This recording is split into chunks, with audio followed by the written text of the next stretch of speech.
Hi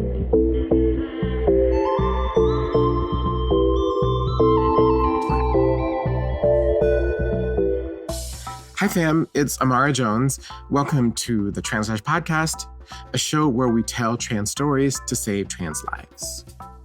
With this in mind, I wanted to share some big news, like way big, before introducing today's show. The Translash podcast has been nominated for a Webby Award. This is a big nomination celebrating the best of the internet, and winners are decided by popular vote.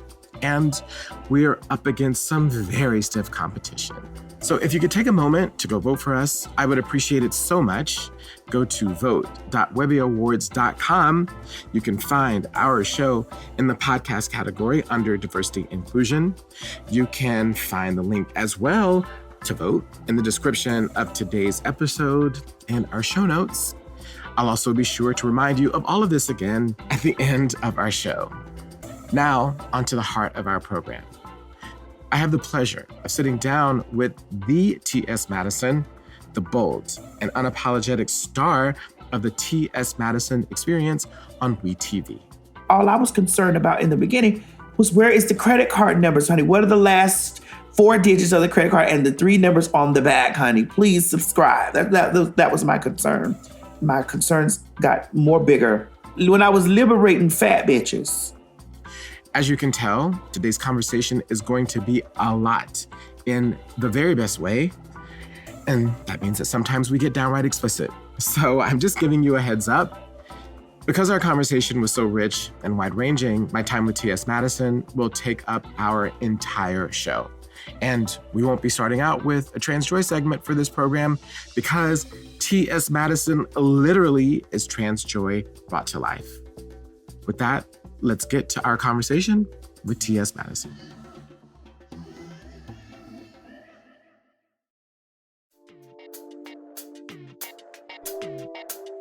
For today's show, I'm delighted to be sitting down with the TS Madison of the TS Madison Experience on WeTV. She's the first Black trans woman to both star in and executive produce her own reality series. And she's something of a genius when it comes to creating media. TS Madison has an incredibly popular YouTube channel, The Queen Supreme Court, where she hosts several shows. And she was an early viral star on Vine, the popular precursor to TikTok.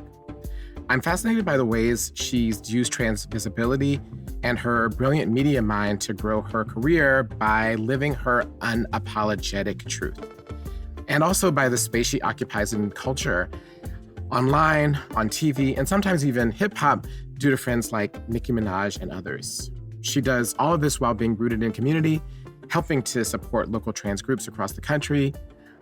I'm also wildly excited about a movie she's in that's coming out this summer called Zola, based on a wild Twitter thread about 2 women who worked as strippers taking a trip to Florida for some quick cash.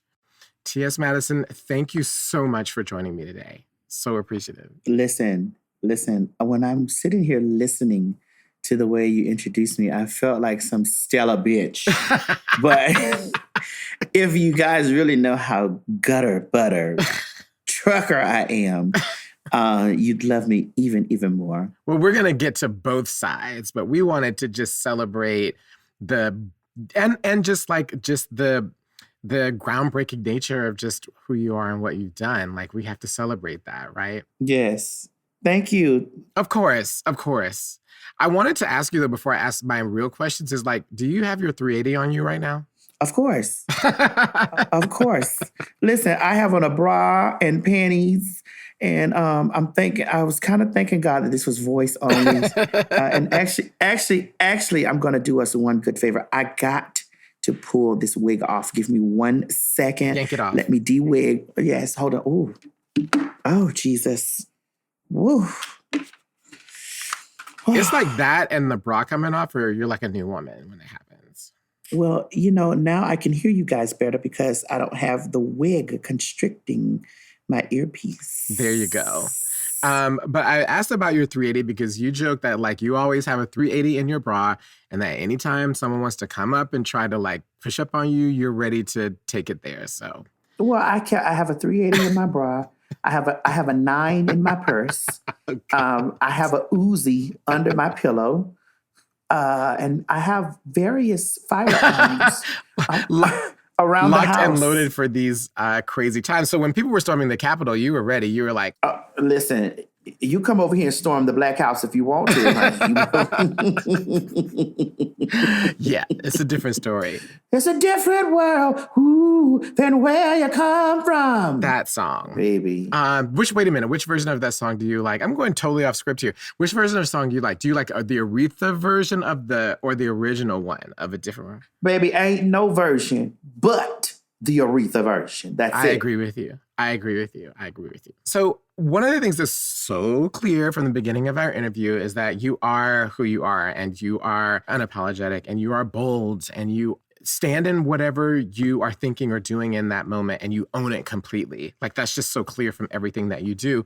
And I'm wondering, have you always been that way? Like, even when you were a kid before transitioning, were you like that? Or the type of confidence that you have, is that something that came with time? Well, listen, you get enough whoopings when you're bad, child. You got to stand in something or you'll be running from everybody. You know, yeah, I would honestly say, yeah. I always stood for what I believed in, and I always was colored outside of the lines, and very colorful when I colored. It wasn't until I really started to embrace exactly who I am that I really started to be more deeply rooted in self-confidence and self-awareness. Listen, if you watch any of my videos or see me anywhere, you know that I can perform like a chameleon. I know when and where. I try to feel it out, like, you know, on interviews, you know, how I can, you know, bring the authentic TS Madison wherever I go. But you're going to get that dash flash and all that cash from TS Madison. You're going to get that, you know, and it did start early. Like I said, from some of those whoopings I got, I was running from my mom. So you were doing stuff you weren't supposed to be doing. Who told you that? My mama whooped me because, honey, she ain't had nothing else. She was bored. I don't think it was me being disobedient. I think it was me really in those spaces trying to find myself. Yeah, and it's interesting, right? Because that disobedience that I think a lot of us can have as trans people, that's actually the things that allow us to become ourselves, right? It's the thing, that disobedience, whatever that seed was, is what enabled you to break barriers and to grow out of what you were taught you were supposed to be. I say this all the time, every interview that I go on, and I must say it in every space that I occupy. When we were born, we came out and we were automatically given a list of things to do, the things to do list. And I decided, like, those are the things that I'm not interested in doing. First on the list is you're going to grow up and be a boy. Then after you grow up and be a boy, you're going to marry a girl. Then after you marry a girl, you're going to produce children. You know, you're going to go to college. You're going to get an education. You're going to take care of a family. You know, all of these rules, and it's just like, well, what about what I want to do? These sounds like all of this stuff is what you have designed for me to do, or what society or the social construct for me to do. What about the stuff that I want to do? I didn't even have a choice in deciding what name that I was going to have. You gave that to me.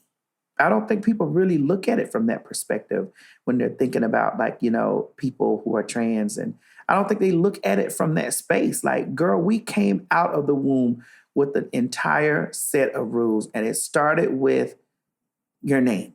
This is your name. This is your social security number. This is what you'll do. And this is how it's supposed to work for you. I'm wondering if this breaking, like, basically tearing up the list and then becoming your own person.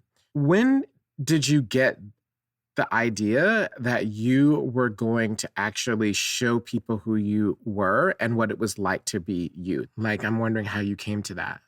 You know, to be honest with you, that really wasn't the first thought in my mind when all of this stuff happened to me or for me. It wasn't, I had no idea like that's what was going to happen. I was just in trying to sell my merchandise, honey, because I had been told that this is the lane, and I'm just being 2000. I had been told that this is the lane that you're in. You've been dealt the cards of a sex worker. This is what you know. You've went from the streets to a call girl, and from a call girl to an adult film actress, and from an adult film actress to, creating and making adult film. So this is what you do. And this is all you're going to do. So make all the money in it. And I found an avenue, which was Vine, to get 6 seconds of the product that I was selling to the masses. I had no idea that the 6 seconds would change my life and would change the world, because in those moments, what you said was Vine, which was the precursor to TikTok. Yeah, I don't even think about TikTok. No shade to TikTok, but a girl. I'm over there going viral on TikTok right now, and I'm not even on TikTok. That sounds right. But the only thing that I was trying to do was sell that product. I was just trying to make as much money as I can to continue, living quietly in my bubble of making good money in my own lane, whatever. Child, I went out there and ran through the yard and did all that stuff, and I didn't know that what I was doing was going to become revolutionary. I didn't know that it was going to become revolutionary and liberating for lots of trans people, because there are lots of trans people who are invisible or who they've only seen, one type of trans person. They don't really get an opportunity to see a loud, live, and in color, trans person, or one that's so body positive. Listen, I'm body positive. I'm big, I'm bold, I'm black, I'm beautiful. Everything on me is big, honey, from head to toe. And that's just what it is. And you're going to eat it. If I serve it to you, you're going to eat it.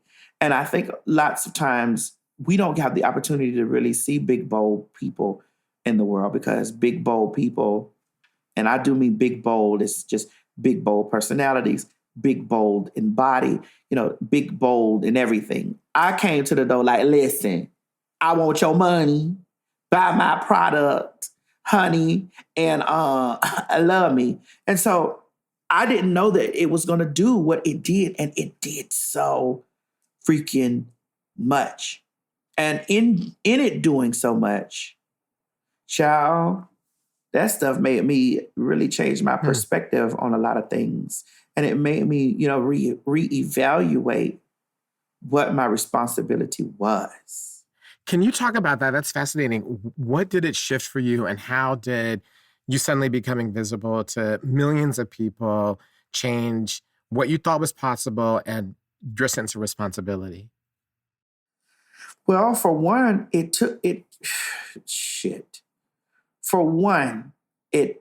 took me out of just the secular place that I was in and introduced me to a world past what I thought that I was going to be able to intercept.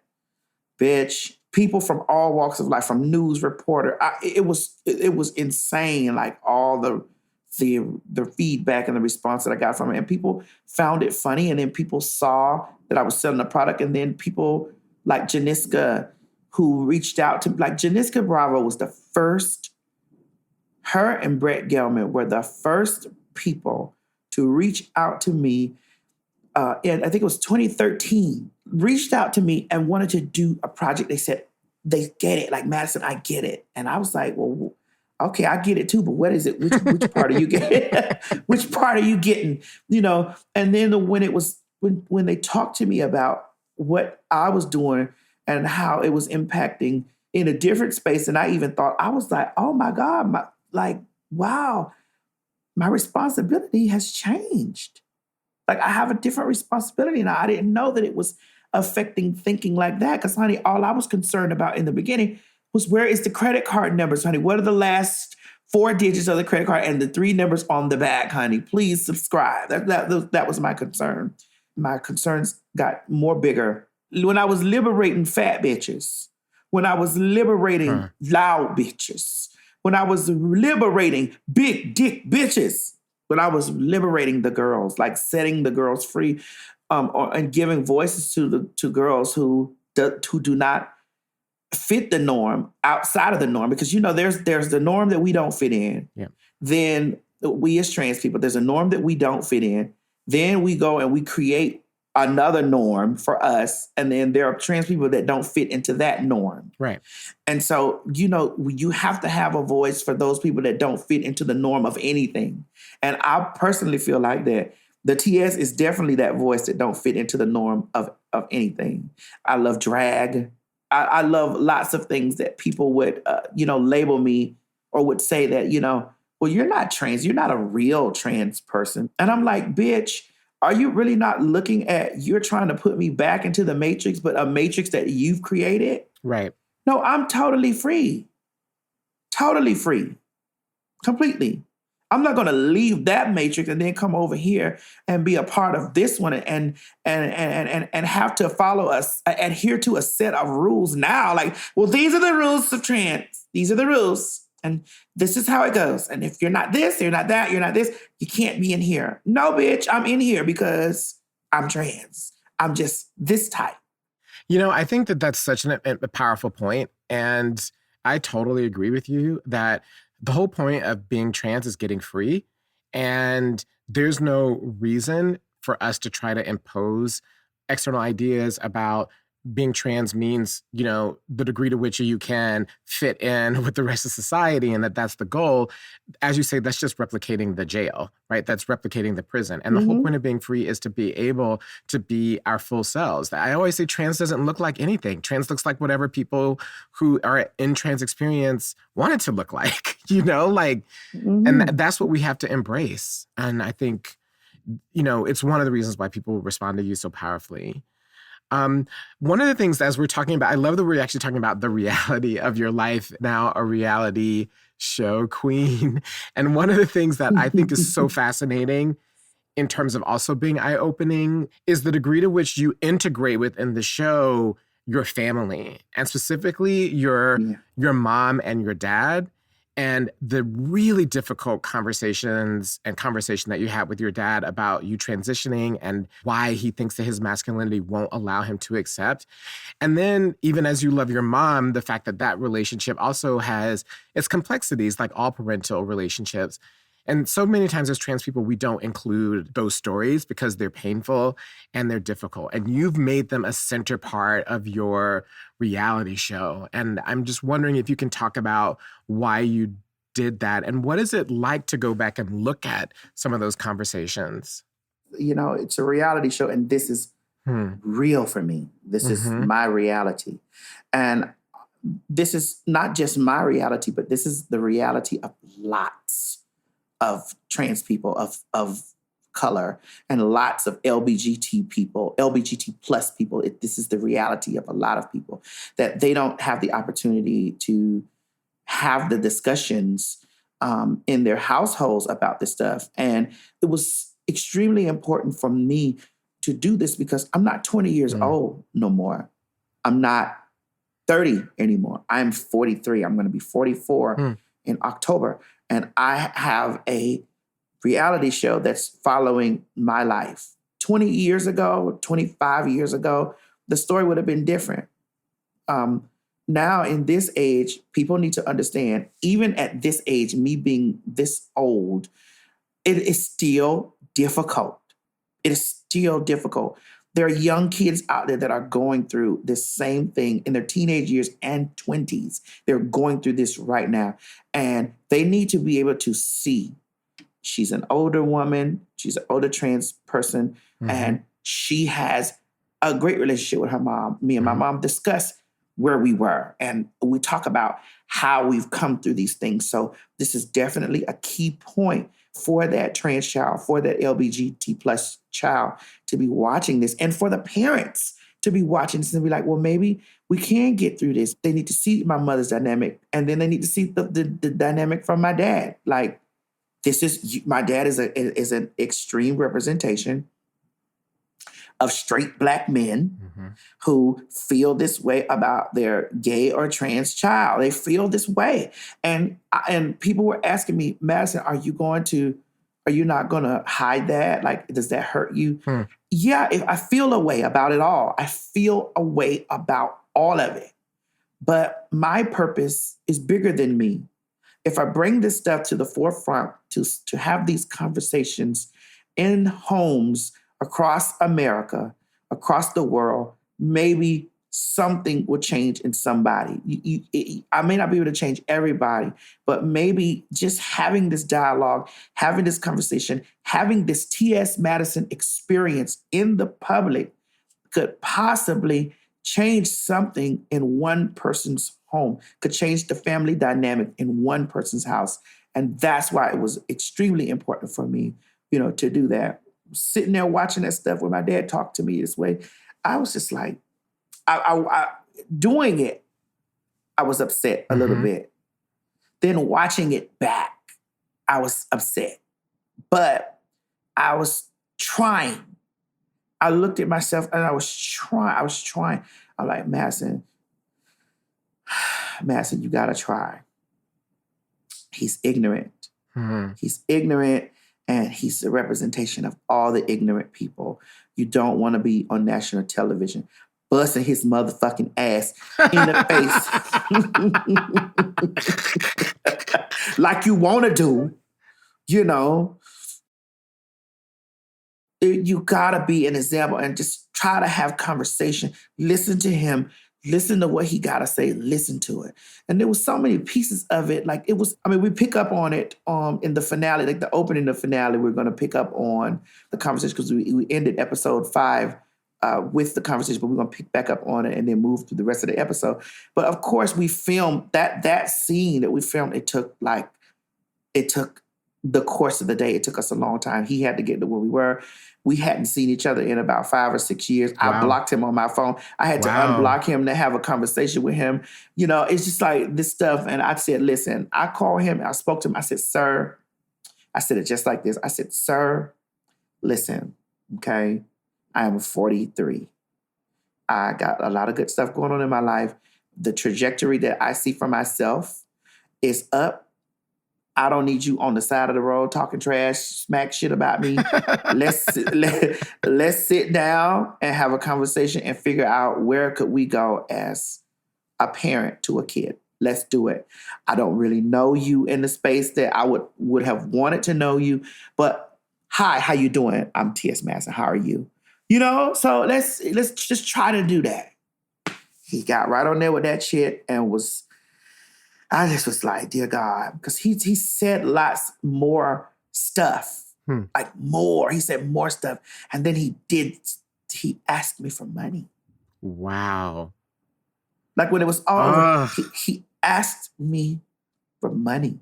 And so I'm like, so your only concern is money? Like your only concern? Like I'm trying to repair a relationship. Because obviously you're jealous of the relationship that me and my mother have. And he's made statements and said that my mother kept me from him. And I said, sir, that is not true. My mother did not keep me from you. You kept yourself from me. And let's say if that were true, let's just say in your world, that was the real truth.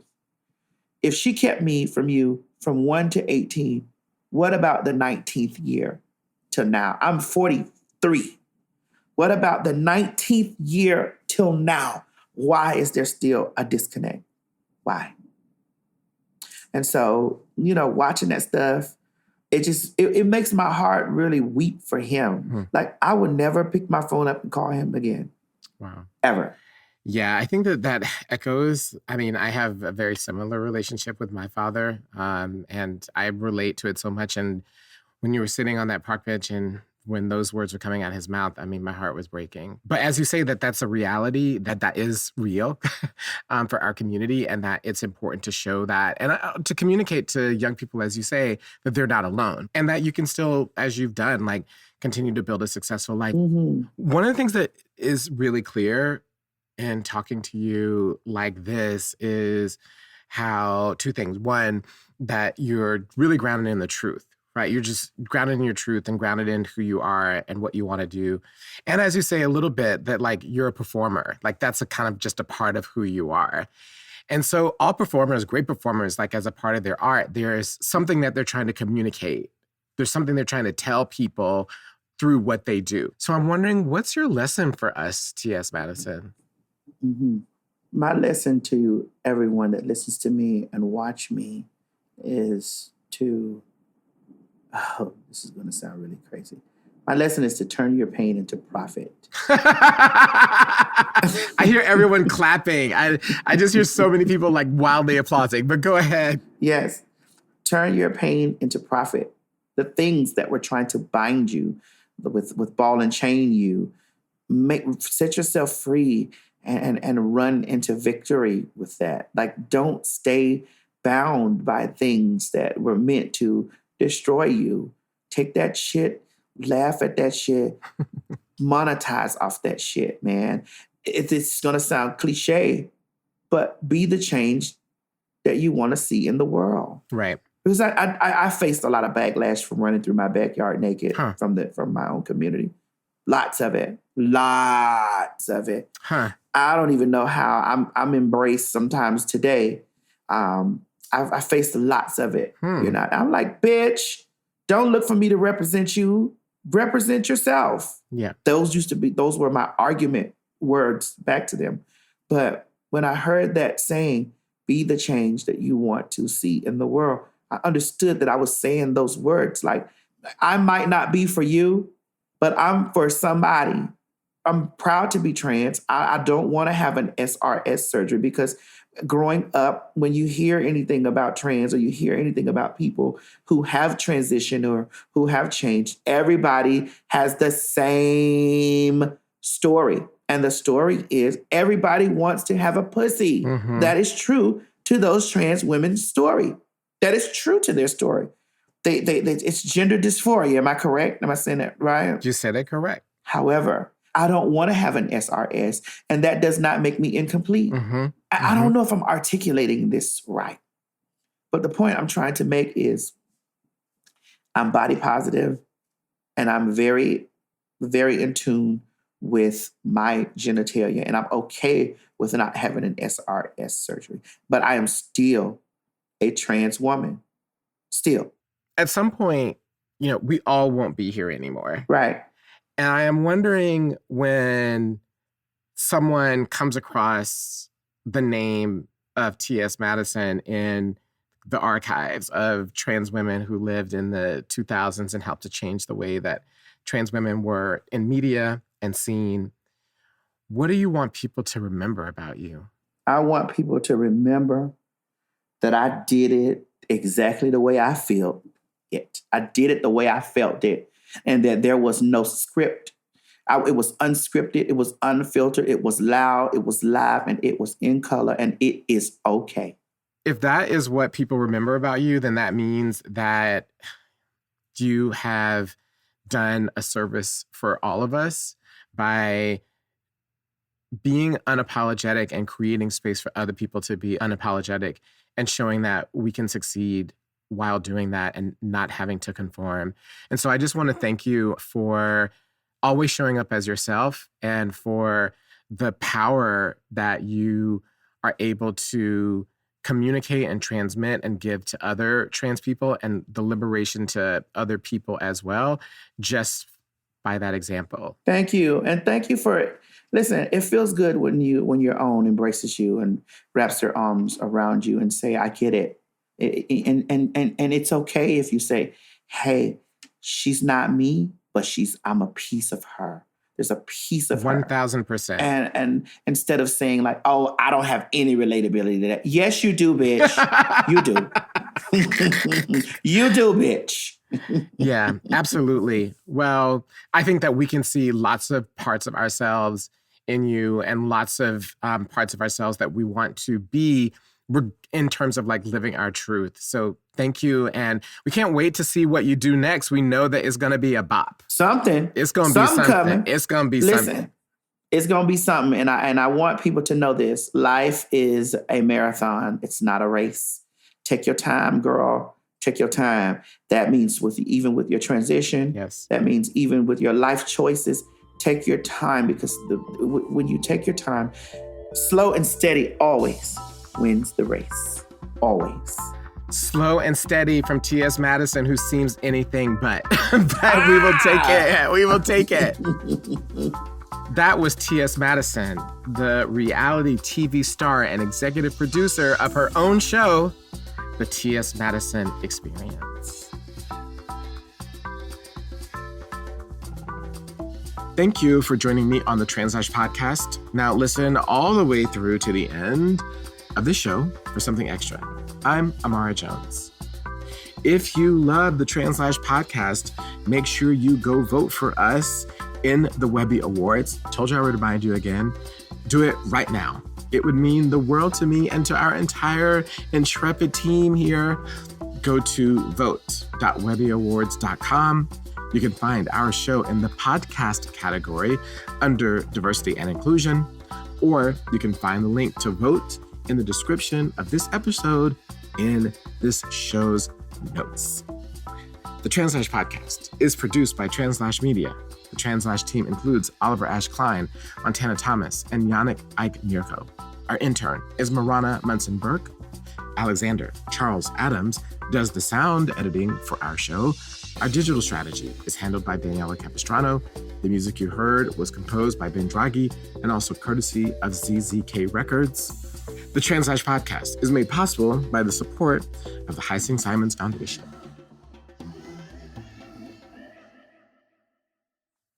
All right, Translash fam, so what am I looking forward to? I'm looking forward to an honor that I will be receiving next week from Auburn Seminary here in New York called a Lives of Commitment Award. It is for those who live lives of moral courage, which I'm excited to be in the company as a result of this honor. Alicia Garza and Urvashi Vaid and so many other people who have just led the way in our community and in our world in this incredible time. And to just be included in the company of people like I just named is kind of mind-blowing for me, but also one I feel really gratified to be recognized in this manner. And I just hope that it is another thing that allows me to keep doing the work that I think is so important. I think that's the most important thing about honors, right? Is that they just encourage us to keep doing what we're doing in an important way and understanding that there's so many people who live lives of moral courage, whose names that we don't know and who are essential to their communities and the people that love them. And we honor them as well because we know that they make the world go round. So I think we'll be sharing some either pictures or video from that. And I'm excited to hear what the other people who will receive honors, especially Alicia and Urvashi, have to say. They are role models of mine, and I can't wait to listen to what they have to say as well. But we'll be sharing what we can. And here's continuing to live lives, everybody, of moral courage.